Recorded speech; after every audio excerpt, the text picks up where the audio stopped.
attack, fast fatal heart impact, past painful scars. In fact, I blast tasteful bars and packs. I back up my actions, fact don't ask, grab reactions, jacked attack with every word, then act with class as they hear me snap. I got nothing to lose, cause I fought and felt the bruise. Now I'm not the one confused, call the shots and they produce. I ain't lost, I'm finally loose, pick a new silver excuse. I need the views to boost me to a new abuse of being used. Everybody wants a piece now, y'all can rest in peace now. You're dead to me, so peace out. Remember, you're discreet out. Get ready for defeat now. Alrighty, hello everybody. This is Kirusho here, and a little brief note before I do begin the what if. There is only going to be one video tonight. I have to get up tomorrow morning and do something before I do go to work. And I do need to wake up a bit earlier than I am used to. Now, with that being said, let us begin. Along with that, they're also changing my schedule around at work, but I usually just upload after work. So it doesn't really matter. I'm still annoyed about that, though. Now, let's begin. Whenever we last left off, Midoriya was eager to earn some money. And this is, well, if you guys are curious, after the sports festival. Now, let's go over what's been going on with Midoriya. Now, with Midoriya, he is currently on the boat, and today is day 1. He is helping the ship's crew get things into order. They have more traps aboard, more nets, and are actually trying to make sure they can get everything properly in order for this trip. If they can do what they need to, then it will be perfectly fine. And, well, everybody should make it back here perfectly fine. And with a whole bunch of money. Now, the first few days, or at least let's go over the first day.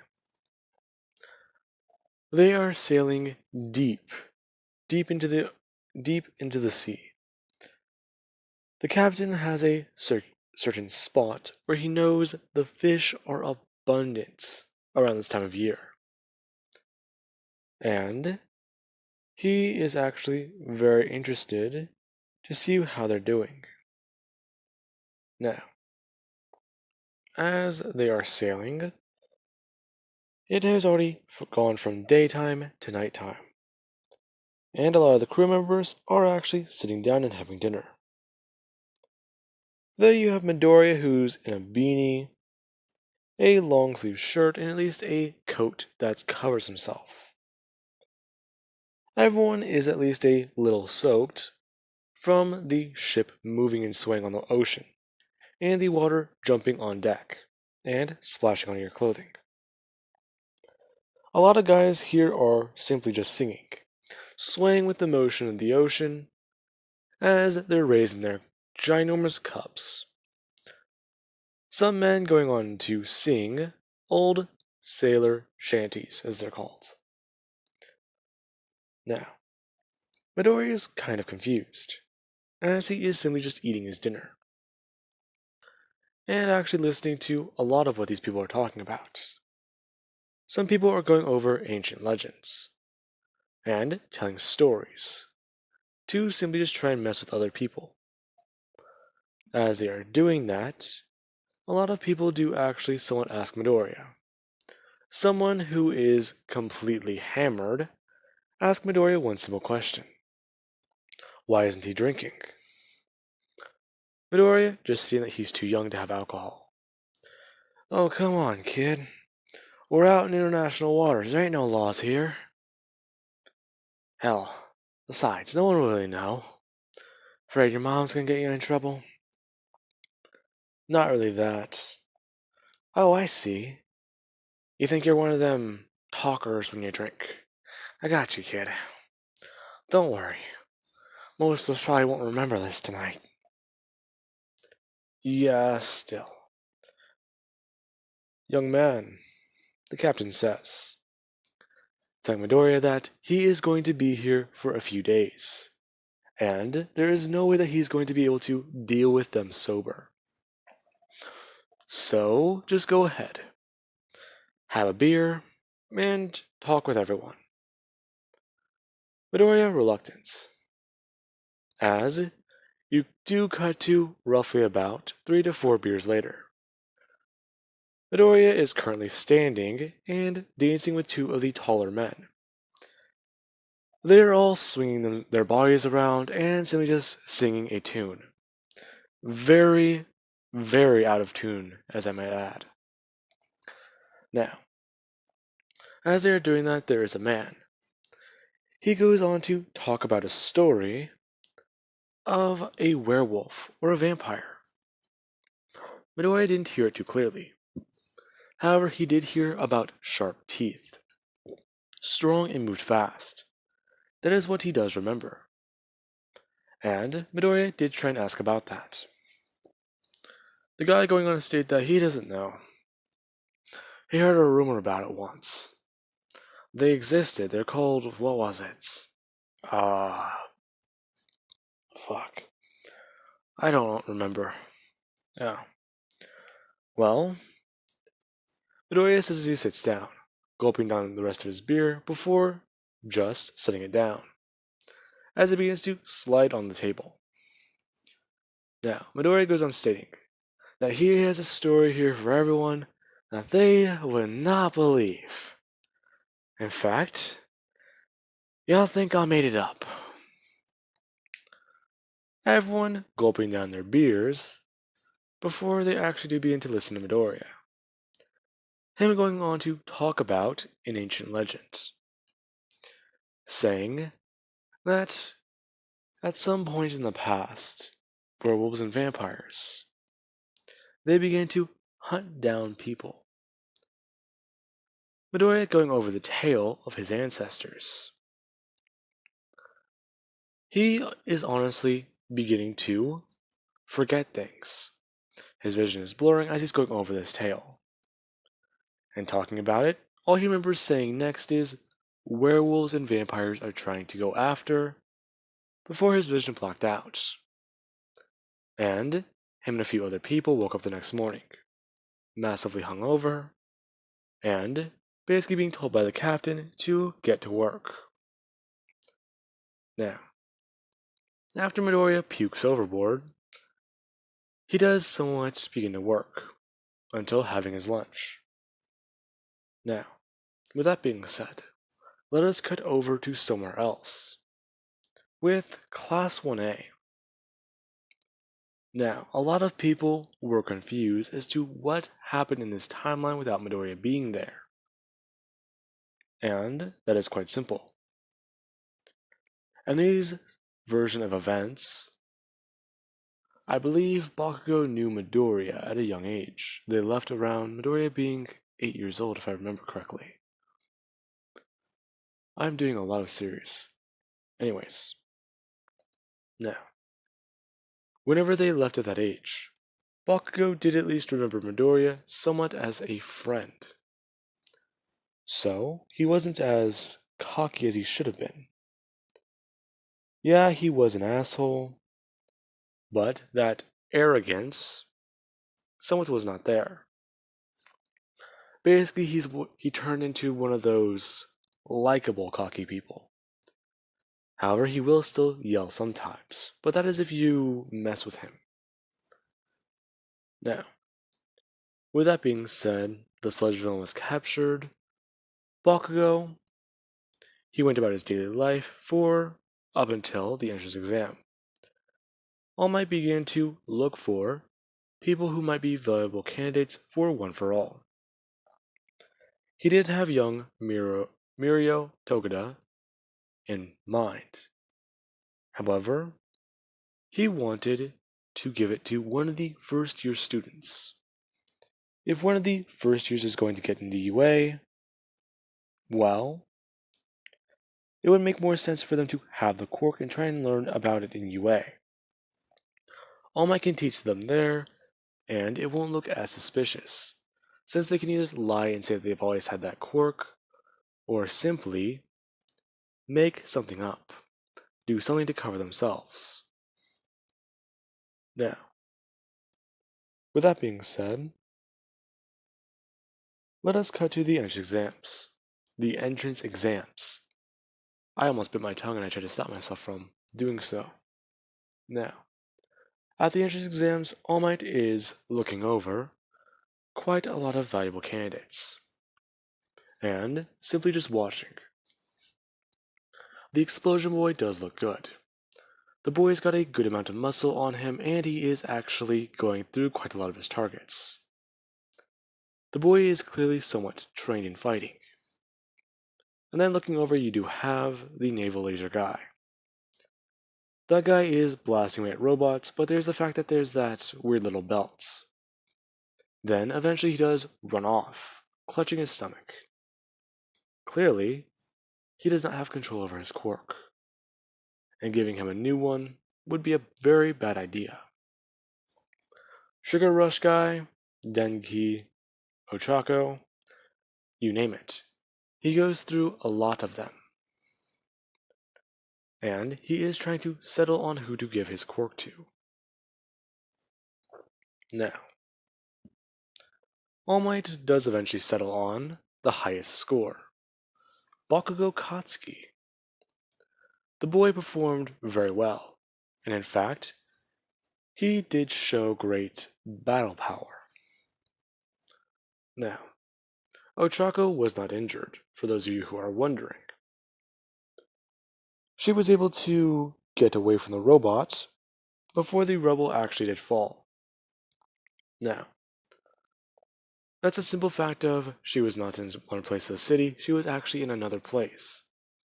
And because of that, let's say she actually did score a bit higher in the point system.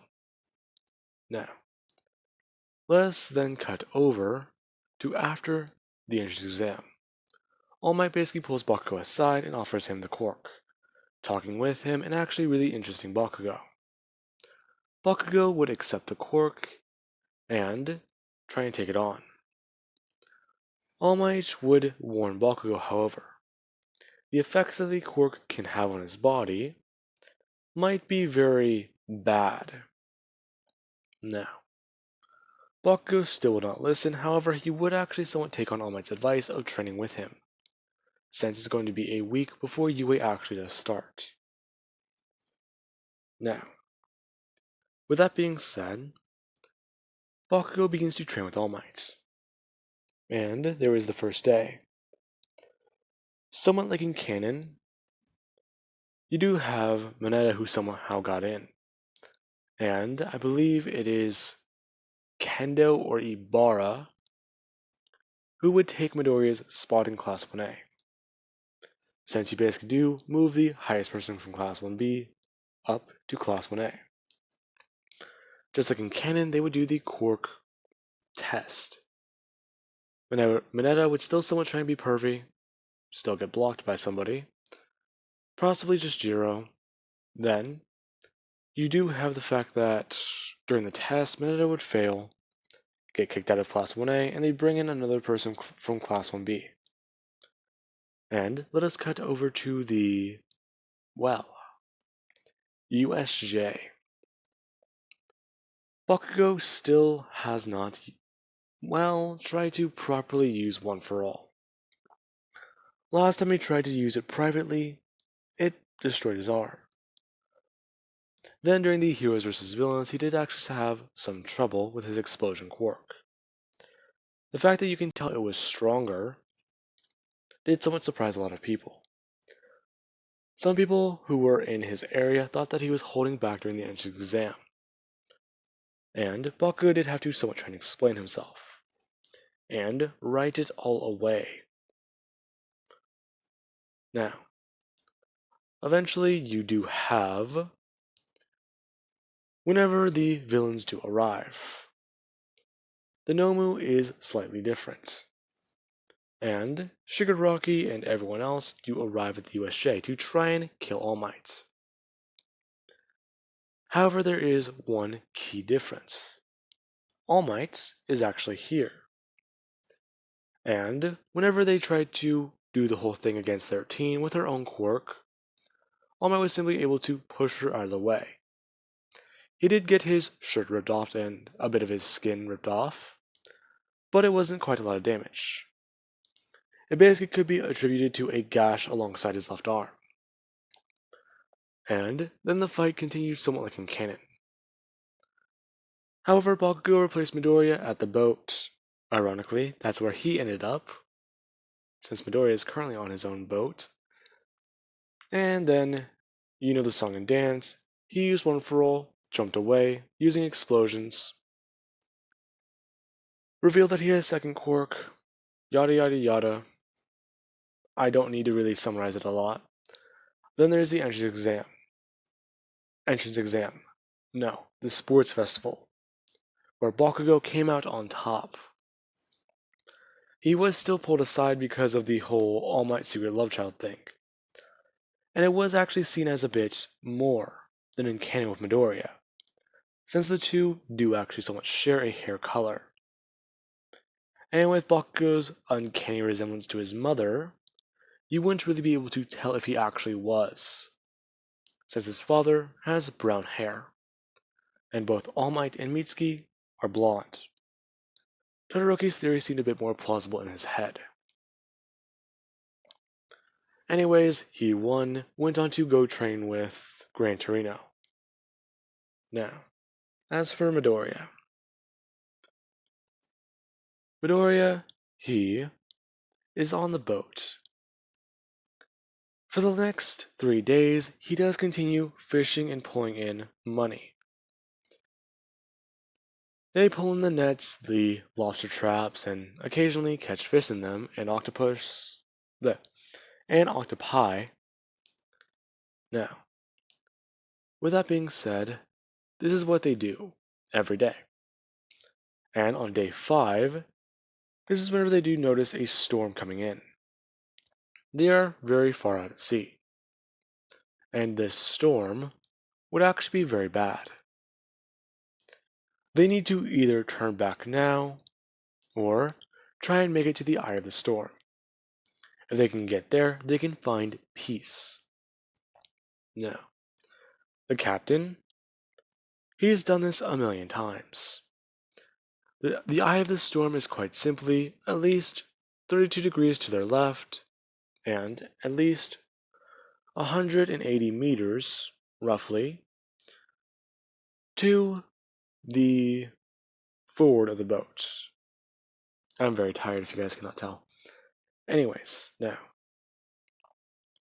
basically they need to move left and keep going straight. Now, with that being said, they do continue their work. And this is where the storm does get worse and worse. And you do have roughly very late at night. Everyone's already gotten their equipment all packed up and basically hammered down, so as to prevent it from flying off. Now, the storm is actually throwing the boat around, and after some equipment does get knocked loose and hit loose, people do actually have to run out and try and secure it. Now, as they are trying to secure the equipment, the wind that is blowing, hell, it is almost throwing people off the ground and actually somewhat pulling the boat in. The boat is quite literally being pulled away from the eye and back into the storm to be ripped apart by the sea. And the captain is currently trying to radio in anyone.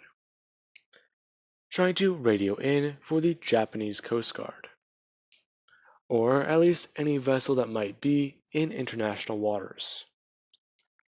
Radioing in that fishing vessel number, his model number for his boat, is currently in a storm, and that they have roughly this amount of people on the vessel, and that they are requesting and asking for any nearby people to come help. At the time of the message, they are currently dealing with securing equipment that is attempting to fly off of the vessel. as the captain himself does run out and make the message go on a loop. In most likelihood, the boat might go down. He should have simply just turned back. Lady Luck was not on his side today, and he was already pushing her for far too much value.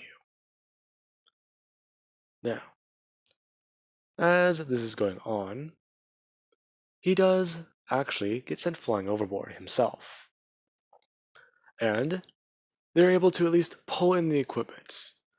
Two of the bigger guys are able to grab it, and at least start securing it.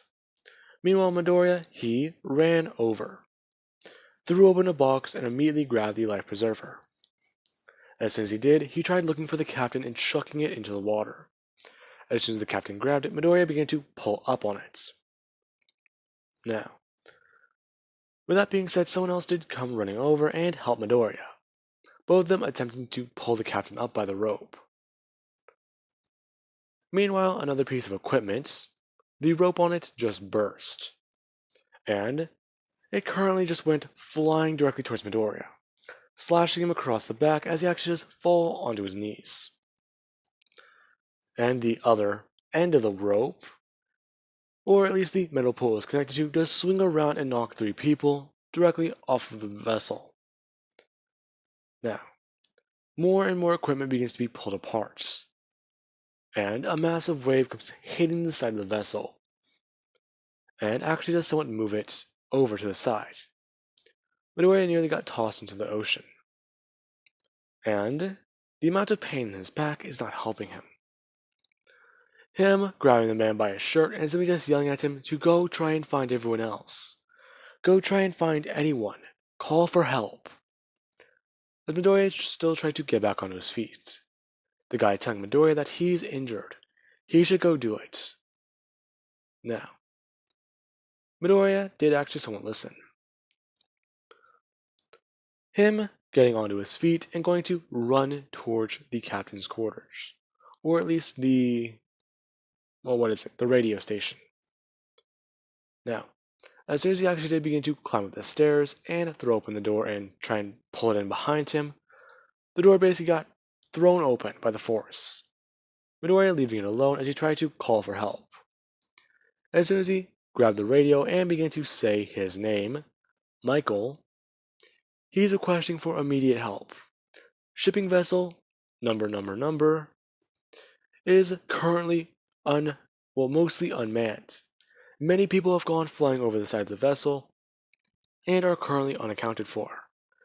At this time, they are currently unsure of how many survivors they might have, and that they are requesting immediate backup now. Now, Midoriya does begin to think. If they are going to get out of this, they need to get out of it alive. And as the radio begins to at least play his message, Midoriya does actually look at the wheel of the ship. And he does look up, seeing that they're heading for something that's pulling them in. Midoriya immediately grabbing it and beginning to spin it to his right. As soon as that does happen, the ship begins to turn, and Midoriya begins to try and fight against it and fight with it. As they're able to narrowly avoid something that would have either hit the boat and caused a massive hole in it, or at least pull them in. Now, with that being said, this goes on. Midoriya is trying to navigate the boat in pitch black darkness and a lightning storm, the ocean going against them, and literally every natural element of the water completely not on their side. Now, Midoriya does put up a good fight against the ocean. However, the boat eventually does get caught into a giant wave. And after a large crash and a hard knock, the boat breaks into a couple pieces. And Midoriya does take a hard knock in the head, and eventually is rendered unconscious. Now, with that being said, I do believe that that will be a good point to leave this off of. And I do hope you guys enjoyed. and have an amazing night. Catch you guys in the next part.